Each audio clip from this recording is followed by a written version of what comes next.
ჩვენი სტუმარია ლევან სულაბერიძე, ყაზახურ-ქართული ეკონომიკური გაერთიანების ტრანსპორტისა და ლოჯისტიკის კომიტეტის თავმჯდომარე. ბატონო ლევან, დიდი მადლობა მობრძანებისთვის. ერთი წლის წინ გამოავლინა სახელმწიფომ ჩინური კონსორციუმი ასე ვთქვათ კონკურსში, რომელსაც უნდა აეშენებინა ანაკლიის პორტი და იქვე დასძინა, რომ ძალიან მალე გაფორმდებოდა მასთან ხელშეკრულება. აქედან დაახლოებით 1 წელი გავიდა, ცოტა მეტიც, თუმცა მოლაპარაკებების პროცესს ჯერჯერობით არ გასცდენია სიტუაცია. რა ობიექტური მიზეზები შეიძლება არსებობდეს იმისა, რომ 1 წლის განმავლობაში ხელშეკრულების გაფორმება კონსორციუმთან ვერ მოხერხდა? მოგესალმებით, მადლობა მოწვევისთვის, მივესალმებით თქვენს მაყურებელს. სიმართლე გითხრათ, აი ხა მე შევეცდები დავრჩე საკუთარი კომპეტენციის ფარგლებში და მოდით ესეთი რაღაც ვთქვათ თავიდანვე, რომ ეს არის ძალიან სპეციფიკური და საკმაოდ რთული პროცესი. აქ ძალიან ბევრი რამ არის ნიშნულოვანი სახელმწიფოსთვის, განსაკუთრებით იმის გათვალისწინებითაც, რომ სახელმწიფო და ჩვენი მთავრობა გამოდის ამ პროექტის ერთ-ერთ გამახორციელებლად.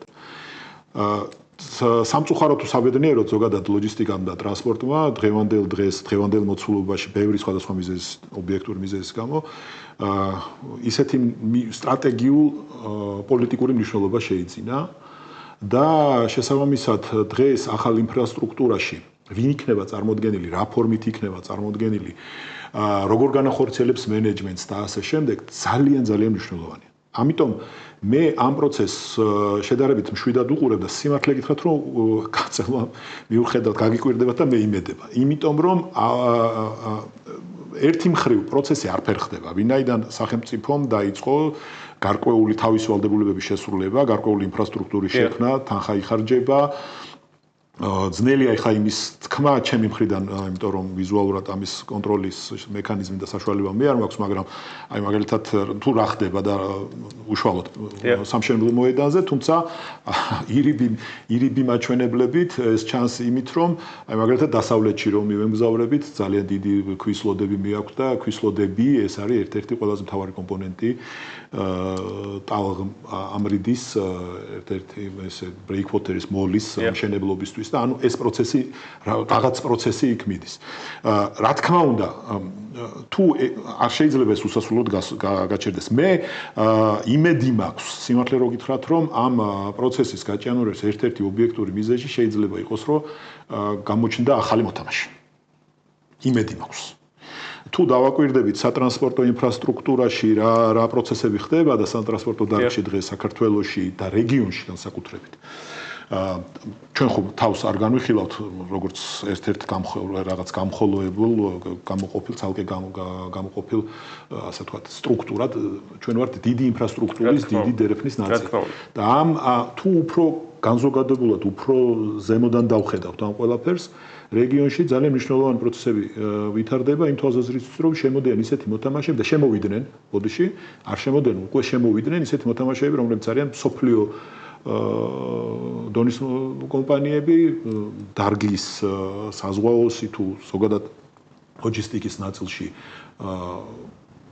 ერთ-ერთი წამყვანი კომპანიები და არ არის გამორიცხული რომ მათაც ჰქონდეთ ინტერესი ამ დაგვარ პროექტში მონაწილეობის. რას ნიშნავს ეს ანაკლიის სპორტისთვის? მაშინ მოდი ასე დავსვათ კითხვა. არა, მოდით ანაკლიის სპორტისთვის კარგი მფლობელი ყოველთვის კარგია. თუმცა რას აი ჩვენ უნდა ვიმსჯელოთ ჩემი აზრით საკითხის სირთულე სწორედ მაგაში მდგომარეობს რა არის კარგი მფლობელი ვინ არის კარგი ამის დეფინიცია უნდა მოვახდინოთ სწორად კარგი მფლობელი კარგი მმართველი და ასე შემდეგ სამწუხაროდ სიმართლე რო გითხრათ იმ გამოცდილებიდან გამომდინარე რომელიც ქართული ნავსადგურების მართვაში არსებობს ერთი სრულად არის საკუთრებაში უცხოური კომპანიის მეორე არის მართვაში აქ ხდება ესეთი პროცესი რომ კომპანიას ნავსადგურებს მართავენ ეგრეთ წოდებული ექსპატები, უცხოეთიდან მოვლენილი სპეციალისტები, რომლებიც ასე ვთქვათ, ცვლების მეთოდი, პრინციპით 3 წელი, 4 წელი, გარკვეული პერიოდი იმსახურებენ საქართველოში და შემდეგ ხელმძღვანელებს ნაწილი, აი პირველი დონე, მე შემდეგ მიდიან აგრძელებენ თავიანთ კარიერას სხვაგან. საქმე რა შეიცით იმ პირობებში, როცა ჩვენ ესეთი პატარები ვართ, ჩვენთვის ამდენად მნიშვნელოვანია საზღვაო ნავსადგურები და ეს ლოჯისტიკური ნაწილი, მდგენელი, სატრანზიტო მდგენელი ჩვენი მნიშვნელობისა რეგიონში, ძალიან მნიშვნელოვანია ნავსადგური რა სტრატეგიას ანვითარებს. ჩამოდის ადამიანი, რომელმაც არის რეგიონი, რაღაცას გაიგებს, შეიძლება იწყებს რაღაც ისეს და მას უწევს მე როტაციის პრინციპით წასვლა და ის მიდის და არის ისე როგორც არის. შესაბამისად, აქ ქართული მდგენელი მენეჯმენტში. აი პრინციპულად მნიშვნელოვანი რომ ვინმე არ ფიქრობს რომ წინააღმდეგი ვარ უცხოელებს პირიქით რაზეა საუბარი, მივესალმებით გამოცდილებას, მაგრამ ქართული მდგენელი რომელიც იქნება იმ სტრატეგიის გამტარებელი თუნდაც იმ ნავსადგურებში თუნდაც არ არის სავალდებულო რიგითი თუ რაღაც ინჟინერი ან რაღაცა იყოს ამაზე არ ვსაუბრობთ. იქ სადაც გადაწყვეტილებები მიიღება ამ კომპანიების მენეჯმენტში, რომ ეს იყოს ვიღაც ქართული მდგენელი, რომელიც განახორციელებს ჩვენ სტრატეგიას, შეეცდება რომ განხორციელდეს გარკვეული ქართული ინტერესებიდან გამომდინარე, სტრატეგიული ინტერესიდან გამომდინარე, გარკვეული ნავსადგურის განვითარების სტრატეგიებიც. ეს მე ამ შემთხვევაში ანაკლიაში მომწონს რომ ქართული მდგენელი, ამ ეტაპზე ესე ჩანს რომ შენარჩუნებული იქნება და არის. მეორე მხარე არის გამოცდილება მენეჯმენტის, იმიტომ რომ პრინციპულად მნიშვნელოვანია რომ კომპანია იყოს კარგად იდგეს ფეხზე, კონდეს წლების გამოცდილება და მესამე არის უმნიშვნელოვანეს კომერციული ნაწილი უკვე პროექტის, ეს არის ტვირთი. ჩვენ ვამბობთ რომ იქ სადაც არის ინფრასტრუქტურა, ტვირთი არის.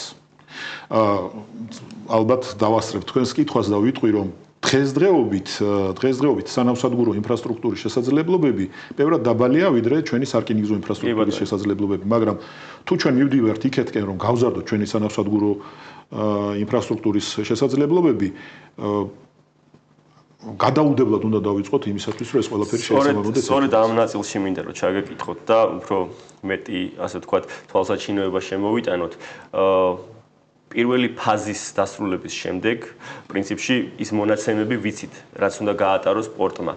ამ მოცემულობით თქვენ ახსენეთ, რომ აუცილებელია მას დაეწიოს, ასე ვთქვათ, თუნდაც სარკინიგზო ინფრასტრუქტურა. დღეს რა მოცემულობა გვაქვს ამ კუთხით? რა მოცემულობას პასუხობს სარკინიგზო ინფრასტრუქტურა და თუ ასე ვთქვათ, ეტაპობრივად არ დაიწყო ამაზე მუშაობა, რა პრობლემების წინაშე შეიძლება აღმოჩნდეთ? მოდით ძალიან დიდი რო არ გამომივიდეს და ჩავეტიოთ განცემის ფორმატში. ვიტყვი ესეთ რაღაცას, რომ ნავსადგური არ არის მხოლოდ ის, რაც ხდება ნავსადგურის შიგნით. ნავსადგური არის ნავსადგურის გარე პერიმეტრი, ნავსადგურამდე ინფრასტრუქტურა, აი ეს რკინიგზის სადგურები, გარე ტერმინალები და ასე შემდეგ. დღესდღეობით იმისათვის, რომ დღესდღეობით რკინიგზის შესაძლებლობები ბევრად მეტია არსებული ორი ნავსადგურის შესაძლებლობებს. ყულებს ამ შემთხვევაში ჩვენ არ განვიხილავთ ამ შემთხვევაში, იმიტომ რომ იქ განყენებულა კონკრეტულ ერთს ემსახურება ეს ინფრასტრუქტურა. თუ ჩვენ ვამბობთ, რომ ვაშენებთ ახალ ინფრასტრუქტურას, რომელმაც მილიონი ცალი კონტეინერი უნდა გადატვირთოს, მოდით ესეთ კითხვას დავსვამ, საიდან მოდის ეს მილიონი ცალი კონტეინერი? ფოთიდან უნდა ზიარჭურჭელის პრინციპით უნდა გადავიდეთ. მაშინ ასეთი ინფრასტრუქტურის გაკეთებას დამეთანხმებით დიდი ეფექტი არ იქნება. ამიტომ იმისათვის რომ კონკრეტულად ანაკლისთვის ახალი ტვირთი მოვიზიდოთ, საჭიროა ახალი ინფრასტრუქტურა და რკინიგზა. აი შემდეგ უკვე ეს სასწორი ერთგვარი თუ ჩვენ ანაკლიას ვაშენებთ, გადაიხლება ნავსადგურების ინფრასტრუქტურის სასარგებლოდ და საჭირო იქნება რკინიგზის მოდერნიზაცია, რკინიგზის შესაძლებლობების გაუმჯობესება. ამიტომ ჩემი აზრით მიზანშეწონილია რომ ეხლავე დავიწყოთ ამ პროცესების სინქრონიზაცია. სახელმწიფომ დაიწყოს იმაზე ფიქრი, რომ ჩვეულებრივი ფაქტია, სხვაგანაც ბევრჯერ მithქვამს, თქვენთვისაც მithქვამს, რომ სამტრედიის შემდეგ ერთი სარკინიგზო ხაზი მიდის ფოთში, ყულევში, ახალი რაღაც დიდი გადამამუშავებელი საწარმო შენდება კიდევ სამეგრელოში, ნავთობგადამამუშავებელი საწარმო, რომელიც გაიხსნა რამდენიმე ხნის უკან და ანაკლია. ამას პრინციპულად დიდი მნიშვნელობა აქვს. თუ ჩვენ ამას არ გავაკეთებთ, ჩვენ ნანაკლიას ავაშენებთ და შემდეგ შეგვექნება რკინიგზაზე პრობლემა. რაღაცნაირად სინქრონიზაცია უნდა მოხდეს. ეს ნაწილი რომ შევაჯამოთ და შემდეგ მინდა გადავიდე ასევე სხვა ძალიან საინტერესო საკითხზე. თუ დღესვე არ დაიწყო და მიმყოლი ნაბიჯები არ გადაიდგა, იგივე სარკინიგზო მიმართულებით პორტის გაშვების შემთხვევაში შესაძლებელია შეგვექმნას მნიშვნელოვანი პრობლემები ამ მოცემულ ჩვენ არა ვართ მარტო ამაში პატა პირდაპირ გეტყვით რა აქ ჩვენს მეგობრებსთანაც უნდა ვითანამშრომლოთ საქართველოს რკინიგზაზე თვითონ რო გაიაროს ის ჩერჩო საქართველოს რკინიგზამდე უნდა მოვიდეს აქ კასპიის ზღვის პრობლემებია უპირველეს ყოვლისა აქ არის ყველაზე დიდი პრობლემა არის კასპიის ზღვის გადმოკვეთის პრობლემები. სხვათა შორის ყაზახეთის მთავრობა ეხლა იწყებს უპრეცედენტო პროცესს, კასპიის ზღვის დაღრმავების პროცესს, რომელიც დაახლოებით მომავალი წლის ბოლოსთვის უნდა დასრულდეს და ეს გულისხმობს გარკვეული აკვატორიის დაახლოებით მეტრ-ნახევრით დაღრმავებას და ეს ხელშეუწყობს შედარებით დიდი გემებით ტრანსპორტირებას ბაქოსა და აქტაუს და კურიკის პორტებს შორის ტვირთების. თუმცა ეგეც არ არის გამოსავალი. დღეს ბევრი სხვადასხვა კომპანია, საერთაშორისო დონის კომპანია ფიქრობს იმისთვის, რომ მოიძებნოს რაღაცა ახალი მოდიფიკაცია გემების, რომელიც საშუალებას მოგცემს, რომ კასპიაზე გადმოვიდეს საკმარისი რაოდენობით ტვირთი, ძირითადად ამ შემთხვევაში კონტეინერებზე არის საუბარი. რომ ეს გაზრდილი შესაძლებლობები, რომელსაც ეხლა ჩვენ პირობითად შევქმნით ანაკლიაში და მოდერნიზდება აზერბაიჯანის რკინიგზას, ჩვენიერი შესაძლებლობები აქვს ასევე, რომ ეს ყველაფერი ერთმანეთს შეესაბამებოდეს და არ ქონდეს სადღაც ძალიან ძაფრი და ისეთი გამოუსწურებელი ვიწრო ყელი. იმიტომ რომ ვიწრო ყელი, მაგალითად, როცა ომი დაიწყო უკრაინაში, ვიწრო ყელი დაბრალდა, რომ ეს არის ფოთის ნავსადგური. ფოთის ასე ჩანდა და ეს მართლაც ესია. თუმცა ფოთის ნავსადგურში არ დაერქვა სახელი, რისი პრობლემა გვაქვს. ფოთის ნავსადგურში პრობლემა გვაქვს დიდი საწყობების არარსებობისა, რომელსაც აქვს იმის საშუალება, რომ მიიღოს ერთი მატარებელი, მეორე მატარებელი დღის განმავლობაში რამდენიმე და იყოს საშუალება ერთდროულად სხვადასხვა სახის დიდი მოცულობის ტვირთის შენახვისა. ფოთის სპორტი გვაქვს ისეთი, როგორიც გვაქვს და ამავდროულად ჩვენ თუ ვლაპარაკობთ ანაკლიაზე, ჩვენ თუ ვლაპარაკობთ რკინიგზის განვითარებაზე, ჩვენ აუცილებლად უნდა ვილაპარაკოთ ფოთის ნავსადგურის განვითარებაზე და ფოთის როგორც ქალაქის განვითარებაზე, რომელიც უნდა მიესადაგებოდეს ამ ყველაფერს. არაჩვეულებრივი შესაძლებლობებია.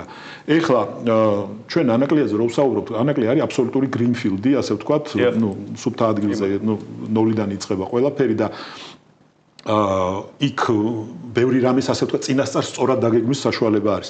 ფოთში ამის საშუალება თავიდანვე არ იყო, თუმცა ეხლა ამ დღევანდელი გადასახედიდან ბევრი რაღაცის დაგეგმა და გადაგეგმა შეიძლება. ელემენტარულად შეუძლებელი სანამდე უნდა ცხოვრობდეს ხალხი რკინიგზის სადგურში, მაგალითად. და ერთი ვიწრო ყელი ატარებდეს მთელი შუა აზიის და კავკასიის ტვირთგუნვას ფოთის სადგურის მეშვეობით. ამიტომ აქ ბევრად კომპლექსურად და ბევრად უფრო ესეთ საერთო სურათის გაშლის შემდეგ უნდა იქნეს მიღებული გადაწყვეტილებები, რომ ერთიც მეორეც და მესამე, თუმცა ეს ყველაფერი ფინანსებთანაა დაკავშირებული. კი ბატონო, ბატონ ლევან, დიდი მადლობა თქვენ საინტერესო ანალიზისთვის. ტრადიციულად ბევრი კითხვა დამრჩა დასასმელი, თუმცა ქრონომეტრაჟი ამის საშუალებას არ გვაძლევს და მე აქვე პირობას ჩამოგართმევთ, რომ აღნიშნულ თემასთან დაკავშირებით ჩვენ საუბარს გავაგრძელებთ უახლოეს პერიოდში. მაყურებელს შევახსენებ ლევან სულაბერიძე, ყაზახურ-ქართული ეკონომიკური გაერთიანების ტრანსპორტისა და ლოჯისტიკის დეპარტამენტის ხელმძღვანელი იყო ჩვენთან ერთად და საუბრობდით ანაკლიის პორტის გარშემო მიმდინარე პროცესებთან დაკავშირებით. დღევანდელი თავისუფალი ბიზნესი ამით დასრულებულია, ჩვენ პარასკევამდე გემშვიდობებით.